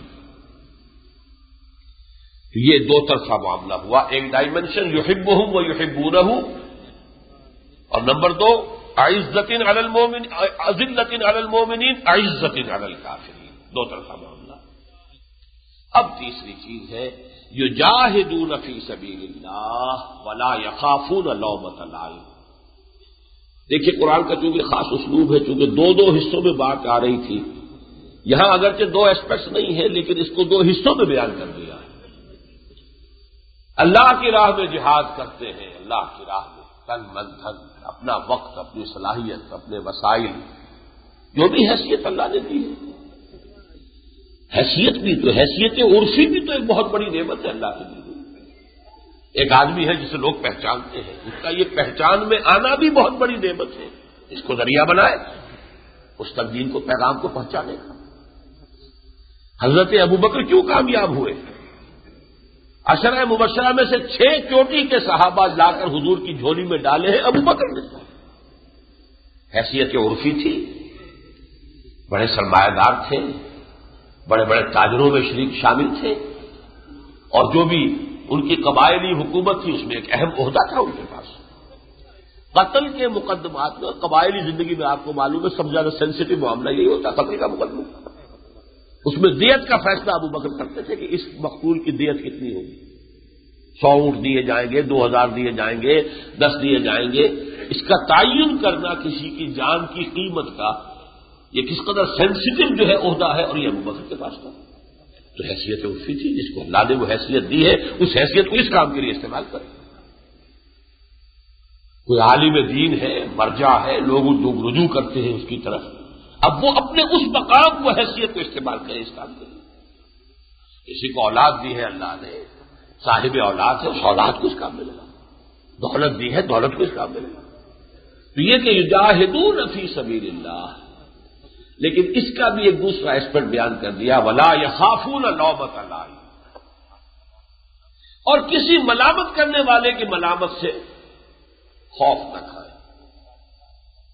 اور ملامت میں نوٹ کر لیجئے دونوں طرح کی ہوتی ہے. ایک معاندانہ اور مخالفانہ ملامت ہوتی ہے، ایک خیر خواہانہ انداز کی اور ناصحانہ ملامت ہوتی ہے.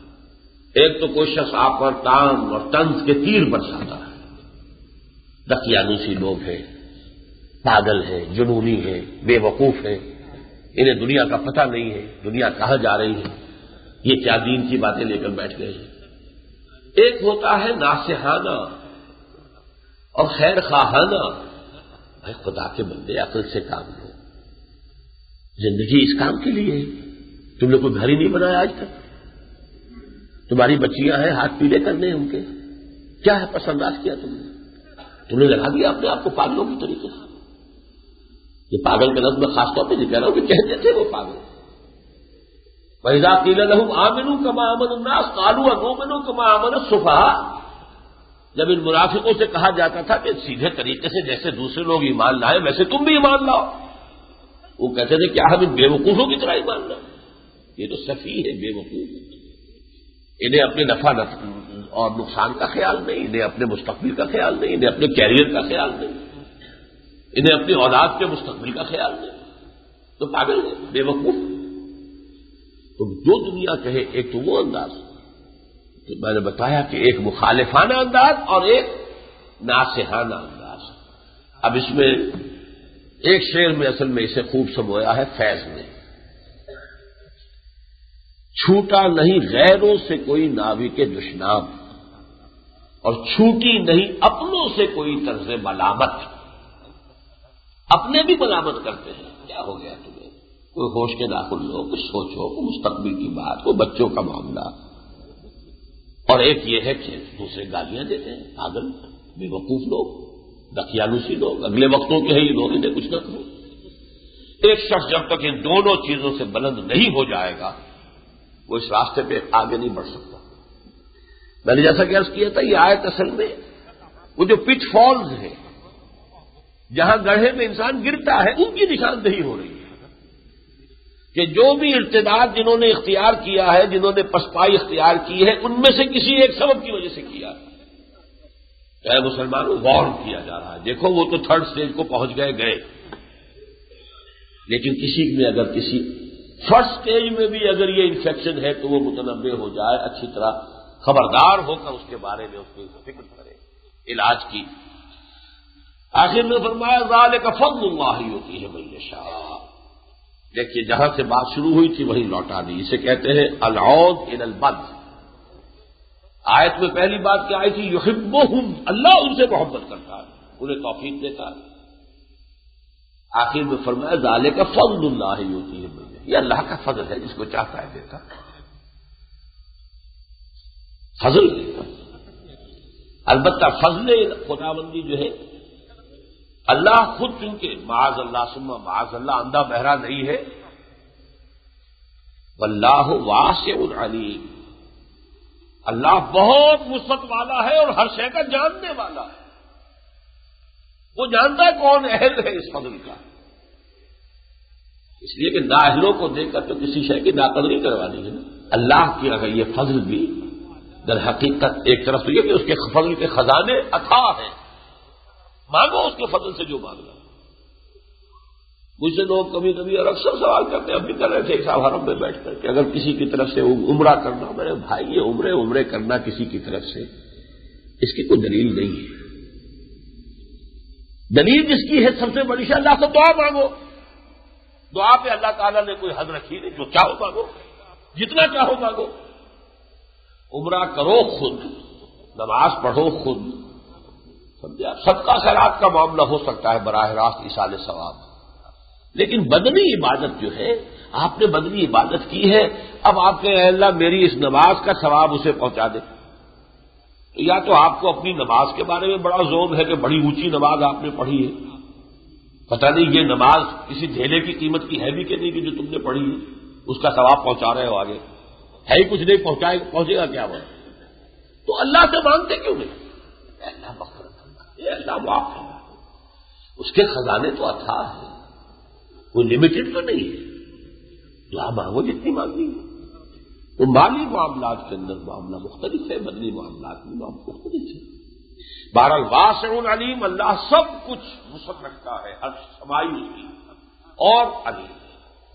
اب اس کے بعد فرمایا انما ولیکم اللہ ورسولہ والذین آمنوا الذین یقیمون الصلاۃ ویؤتون الزکاۃ وہم راکعون.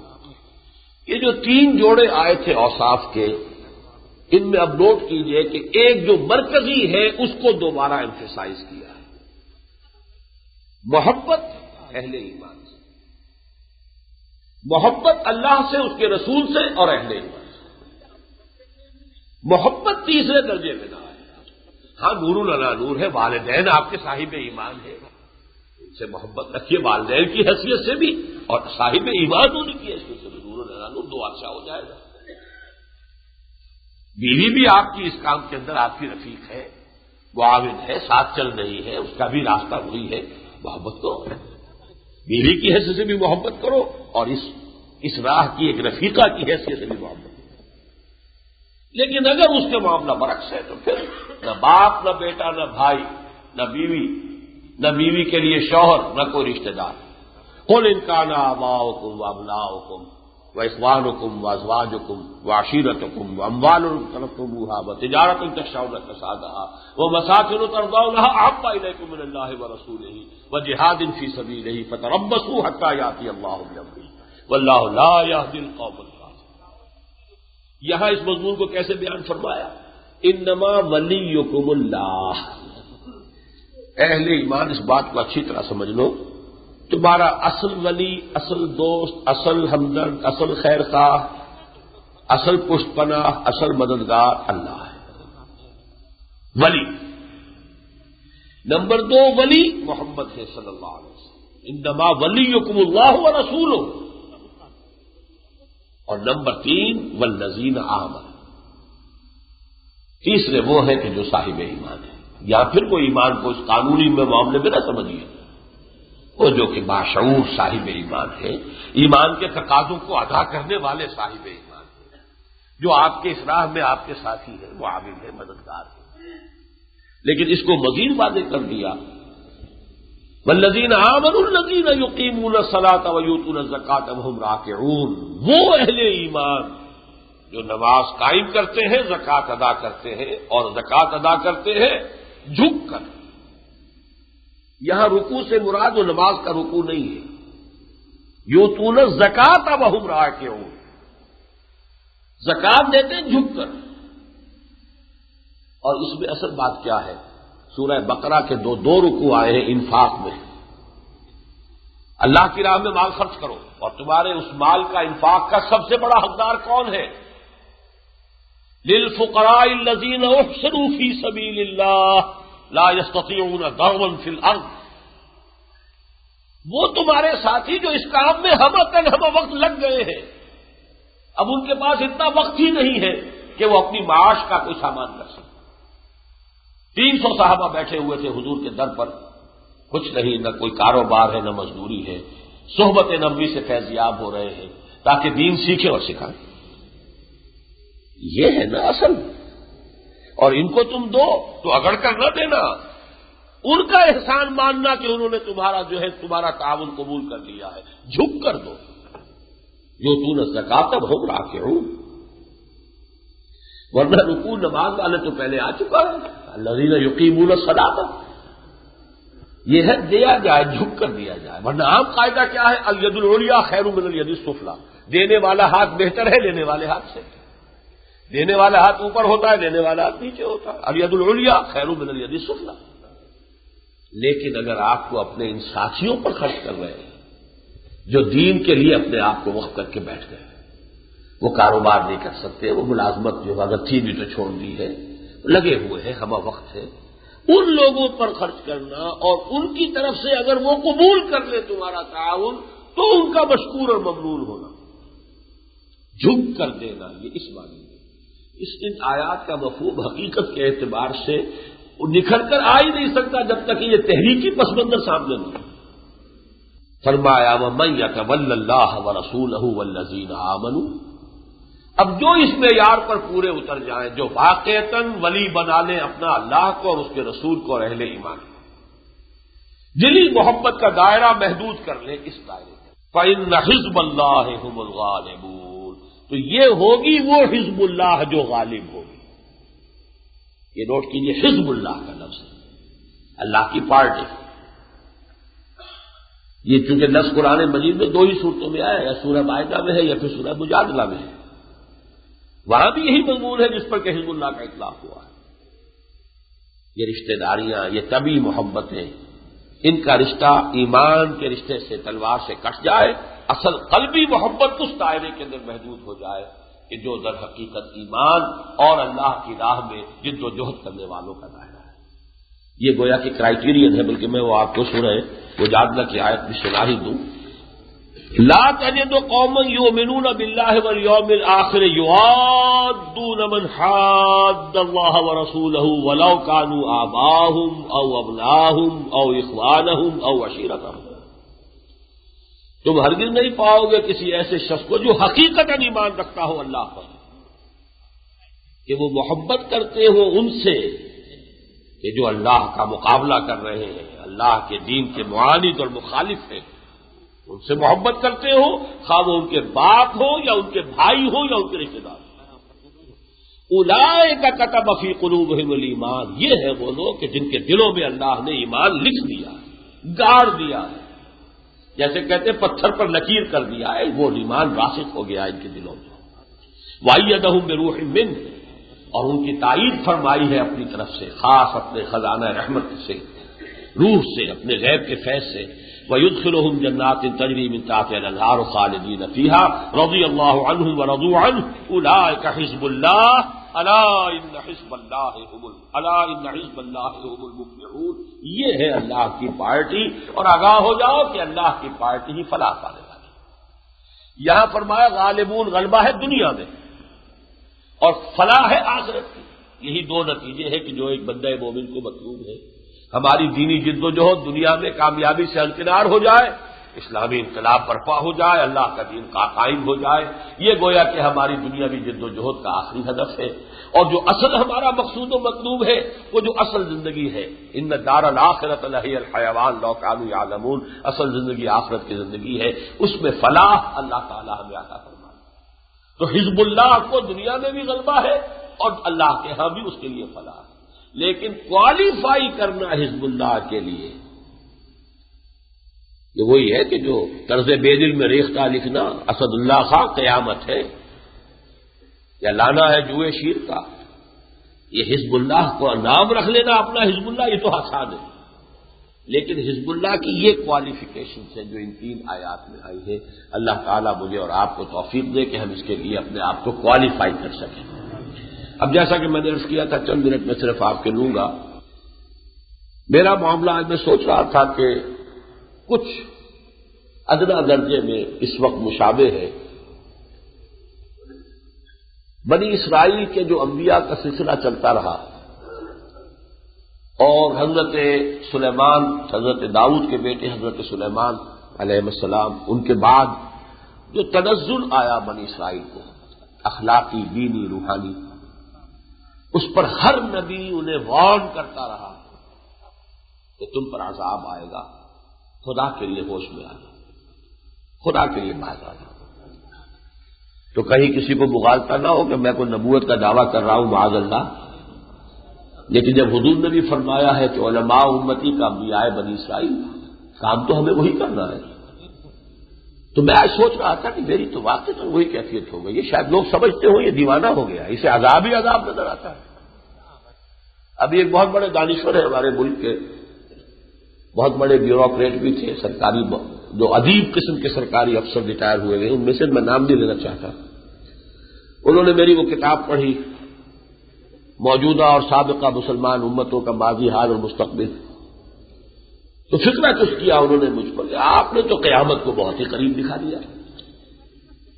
تو میں نے اس وقت کہ ایک لائٹ موڈی تھا، تو میں نے کہا کہ میری حال وہی ہے کہ انہم یرونہ بعیدا ونراہ قریبا. یہ تو قرآن مجید کے الفاظ ہیں، یہ اسے دور دیکھ رہے ہیں، ہمیں تو سامنے نظر آ رہی ہے.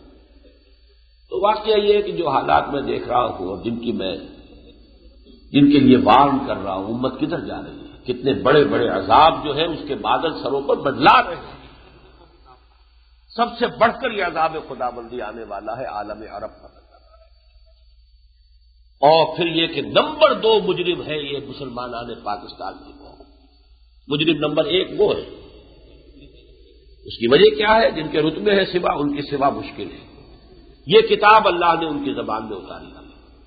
انا جعلناہ قرآنا عربیا لعلکم تعقلون. ہمارے ہاں اس قرآن کو سمجھنے کے لیے چٹائی توڑ تعلیم حاصل کرنی پڑتی ہے. صرف پڑھو اور نحو پڑھو اور یہ پڑھو اور وہ پڑھو تو کوئی براہ راست ہم کلامی ہوگی. ان کی بات نہیں لگا. ان پر جو فضل اللہ کا ہوا، ان فضلہ کان علیک کبیرا، یہ اس کا عکس ہے. تو جن کے رتبے ہیں سوا، ان کی سوا مشکل ہے.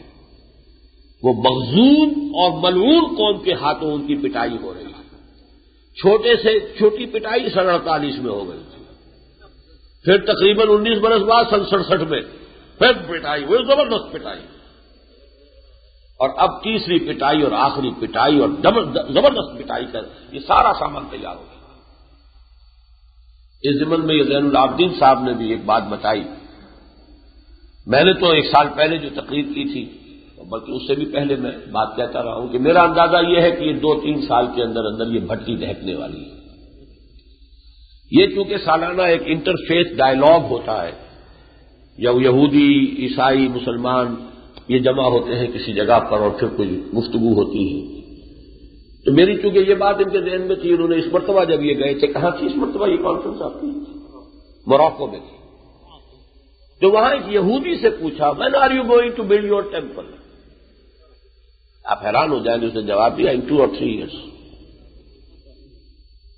ٹھیک وہ بات جو میں کہہ چکا ہوں 2-3 سال کے اندر.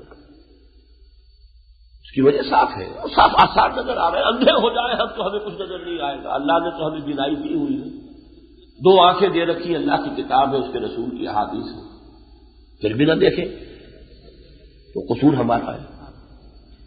اب آپ دیکھ رہے ہیں کس طریقے سے شکل حالات جا کے ڈر رہے ہیں. وہ صلح کرنے کو تیار ہے، شام سے بھی، گولان ہائٹس بھی ہم سے لے لو، صلح کرو، ہمیں مان لو. غزہ کی پٹی میں بھی ہم تمہیں اگر جو لہت و لال کر رہے ہیں، دیں گے، تھوڑا دیں گے، مینگنیے ڈال کر دودھ دیں گے، یوں تھوڑے دے دیں گے. لیکن عرب کیا کرے گی؟ جو مل جائے. دم کہاں ہے؟ طاقت کہاں ہے؟ بارگیننگ کی صلاحیت کہاں ہے؟ جو دے دے کہ ہر کے ساتھ ہی ہمارے اختیار الطاف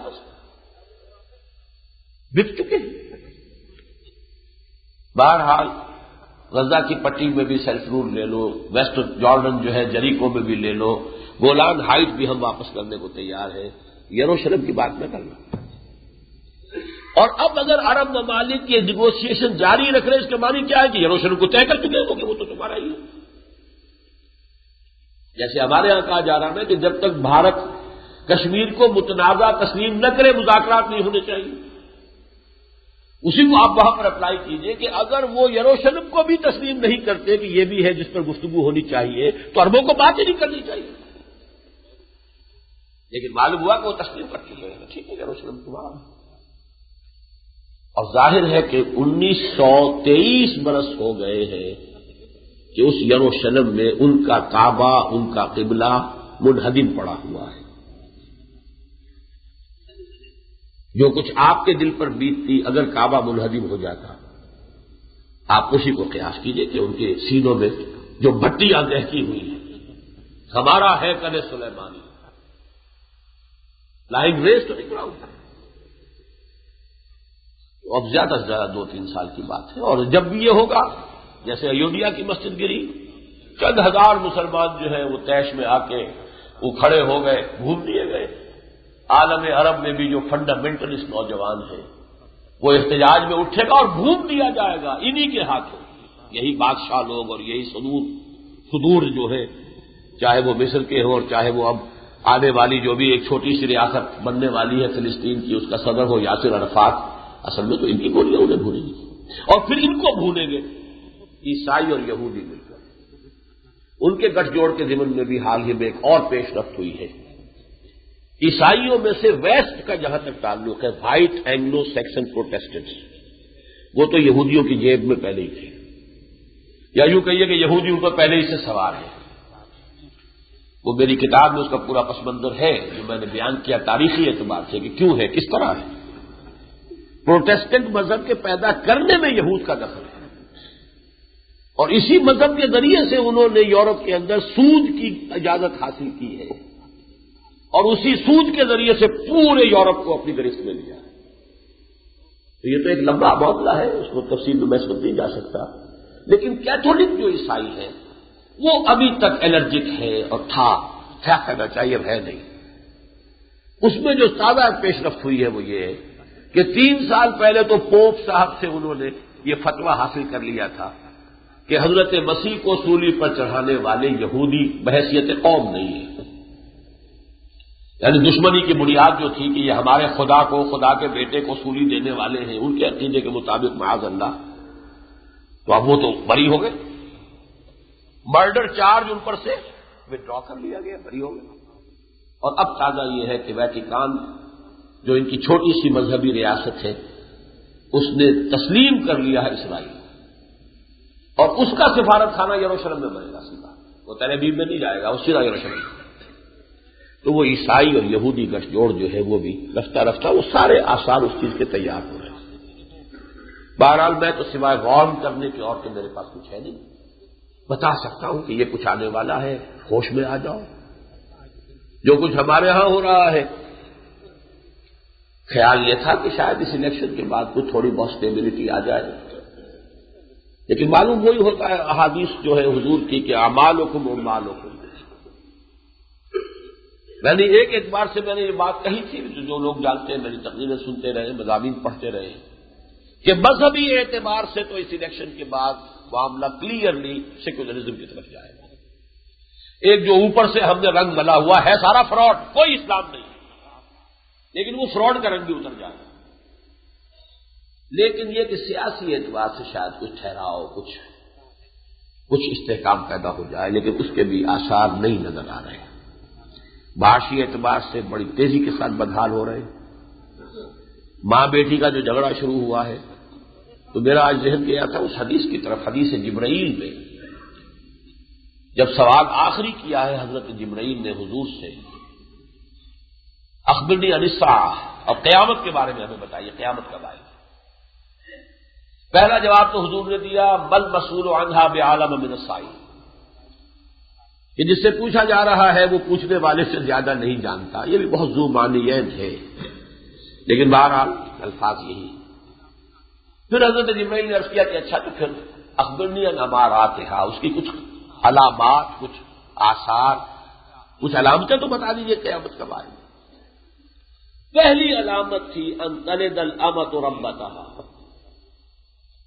جب زمانہ وہ آ جائے کہ لونڈی اپنی مالکہ کو جنے، یعنی بیٹیاں ماؤں کی مالک بن جائیں۔ ایسے تو ہمارے معاشرے میں بلکہ پوری دنیا کے معاشرے میں ایک خاص انداز میں تو یہ کیفیت پہلے سے ہے۔ یعنی یوں اصل میں حضور کی اس حدیث کا مطلب کیا ہے؟ اول تو اولاد جو ہے اس کو تابع ہونا چاہیے، ادب کرنا چاہیے والدین کا، ان کے سامنے سر جھکا کر رکھنا چاہیے، کندھے جھکا کر رکھنے چاہیے۔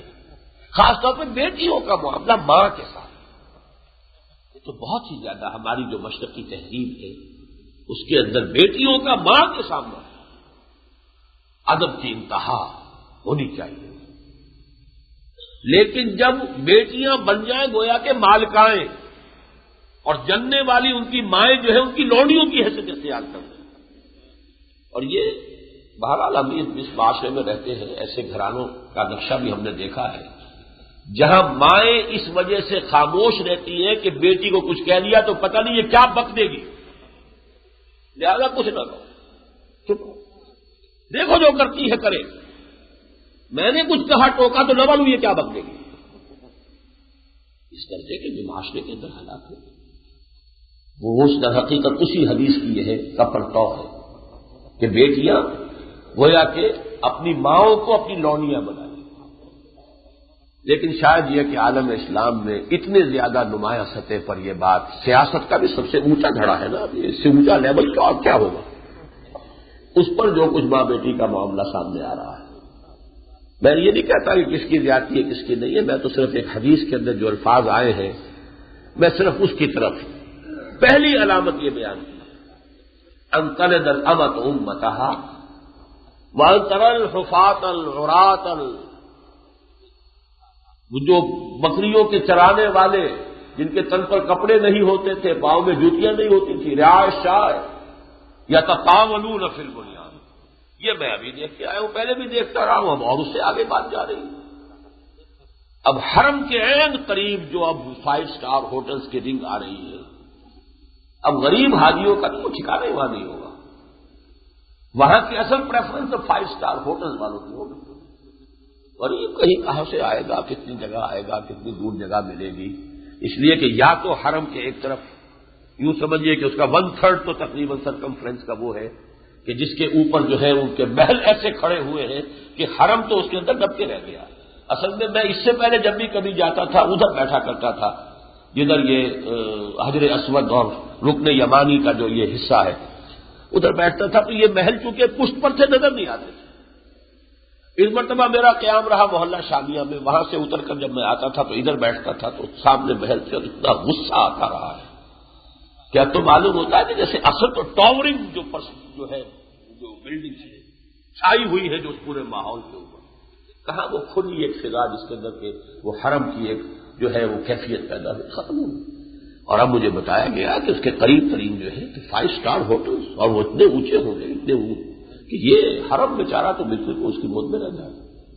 یتطاولون فی البنیان، اب وہی جو بدو رہتے تھے جنہیں کھانے کو نصیب نہیں تھا، پھٹے ان کے کپڑے ہوتے تھے، بدن جو ننگے ہوتے تھے، جوتیاں نہیں ہوتی تھی، وہ وہاں جا رہی تھی۔ کچھ ایک صاحب نے مجھ سے اس مرتبہ ہیوسٹن میں ایک سوال کیا تھا جب میں امریکہ گیا ہوا تھا کہ تنظیم کا کلچر کیا ہے۔ میں حیران ہوں کیا پوچھ رہا ہے۔ انہوں نے کہا کہ ہر جماعت کا کوئی ایک اسٹیریوٹائپ بن جاتا ہے، جیسے جماعت اسلامی ہے تو وہ چھوٹی داڑھی ہوگی، تبلیغی جماعت ہے تو لمبی داڑھی ہوگی. تو یہ آپ کا کیا کلچر ہے؟ میں نے کہا بھائی یہ تو کسی وقت آ کے ہمارے اجتماعی کو دیکھیے جو لوگ ہوں گے جمع، اب میں اسے کیا بیان کروں. لیکن یہ کہ میں نے اس شخص کی ذہانت جو ہے اس کا میں قائل ہوا کہ ایک بات یہ بھی واقعی قابل غور ہے کہ کسی بھی تحریک اور کسی بھی جماعت کے جو ایک خصوصی کچھ شاعر سے بن جاتے ہیں وہ کیا ہے، اور اس کے حوالے سے سمجھنے کی کوشش کی جائے کہ یہ جماعت یہ تحریک کیا ہے، تو بات اس کی معقول تھی. تو میں نے اس اعتبار سے وہ بات یاد آ گئی کہ جو حضرات بھی تنظیم کا کلچر دیکھنا چاہیں اور تنظیم کو سمجھنا چاہیں قریب سے آ کر، تو یہاں پر اجتماع ہے اس میں شرکت کر سکتے ہیں.